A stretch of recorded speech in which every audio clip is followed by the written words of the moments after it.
It shouldn't be legal to have a bill about, for a popular topic, the border issue, the border crisis, and embed in that funding for Ukraine. Like, what? Yeah, it doesn't make any nothing sense to do with it. to couple those issues. Yeah, I mean, a few months ago. So basically, you've had the Biden administration ignoring the border issue for several years because they wanted to signal sort of how non-Trump they were, right? And the border is Trump's issue, so Biden comes in, he says, we're going to undo everything Trump did with the border, even though a lot of those policies are actually widely supported and smart. So they undo everything. The migrant crisis goes to hell in the past 2 or 3 years, even now infiltrating cities like Chicago, New York, everywhere. And then you have Biden finally gets serious about the border a couple months ago with the border bill, and Trump gives the signal essentially that it's not a good bill, even though it was a pretty decent bill, and certainly in an emergency you want to stop the bleeding. Then Trump signals that the bill isn't good enough, and Republicans kill it, essentially. So I think both sides have tried to spin this, right? The Democrat spin has been, look, the Republicans destroyed that bill. They don't even care about immigration. The whole thing's their fault.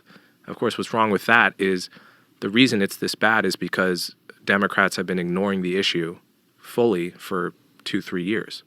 Why do you think that is? Like, does anybody have anything to gain by letting migrants into the country? Tim Dillon says that he thinks that it's cheap labor and that they want to bring more cheap labor into the country and that it's very difficult to get people to do certain jobs. That's why libertarians partly like illegal immigration. That would be more of a Koch brothers policy, though. I mean, that's why Bernie Sanders called open borders or Koch brothers policies, because cheap labor. Interesting. Yeah. But that wouldn't apply necessarily to Biden. Like, okay, so someone like Biden, I understand you might argue, okay, are they letting people in because those are going to be the Democrat voters? Those are going to increase the Democrat voters base. I don't know. Does Biden care about that? I don't think so. Biden's not going to be around in 10 years. Well, I don't think Biden's making decisions. You don't think he is? No. You think it's his circle at this point? I think he's so far gone. And this is what I said when he was running. I was saying, you're going to leave it up to his cabinet. He's not able to form. Listen, when you see him at debates or at press conferences, he's at his very best. And he's probably medicated. They probably juice him up with a bunch of different things and get him hyped. Let's go. Roll him out there. And then he can't form sentences. He loses track of what he's talking about. That's at him at his very best. What is he like when he's tired? What is he like when he's not primed? Right. I do not think that he even has the interest in doing that. I think he wanted to be president. He got to be president. And he has all these people around him. And just even by the way he talks about things, he's so out of touch with the way he's describing things and talking about bills that they pass and talking about important issues. I just think he's completely out of it. And I think it's very unfair. And if that was my father, I would be terrified. I'd be sad. I'd be like, what are you doing to him? He should be relaxing somewhere. He's embarrassing himself. It's not fair.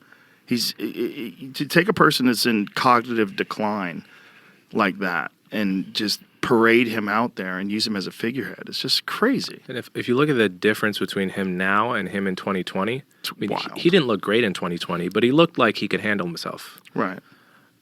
It's a huge difference now, and just extrapolate that 3 more years. Yeah. Right. How is he going to be dealing with Putin and Iran and Israel in 3 years? He's not. He's not doing it now. It's someone else forming the policies. They have the White House press secretary who got busted for using his Twitter account. You saw that? Oh, right? no, I didn't see that. She accidentally used her account and she tweeted, "When I was running for president, and then deleted it." But everybody caught it, obviously.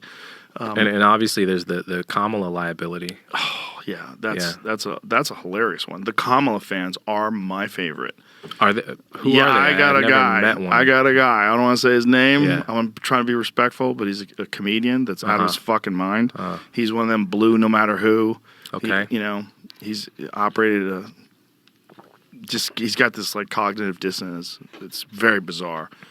But Yeah. My dad was in econ club with Kamala in college. really, Yeah, there's a photo of them. There's only 8 kids in the club. So it's this tiny photo of my dad and Kamala Harris and 6 other people wow. when they were like 22 or something at Howard University. What's his perspective? He doesn't remember her at all.